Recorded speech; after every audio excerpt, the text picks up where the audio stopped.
Odamlarning ko'pi mana shu haqiqatdan bexabar. Salovat aytsa, hamma muammolar hal bo'lishligidan bexabarligi uchun salovatga beparvo. Qaytarib aytaman. Payg'ambarimizga salovat aytishlik hamma muammolarni hal bo'lishligini sababi.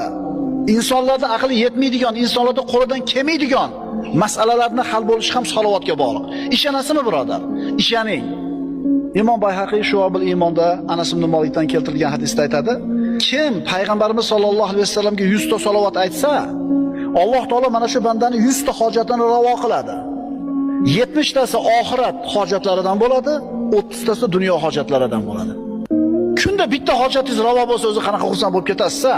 Ertaman chiqib kech yurasiz, bitta problemangizni hal qilib kelsangiz, bugungi kunim yaxshi bo'ldi. Bitta problemamni nima qilib oldim?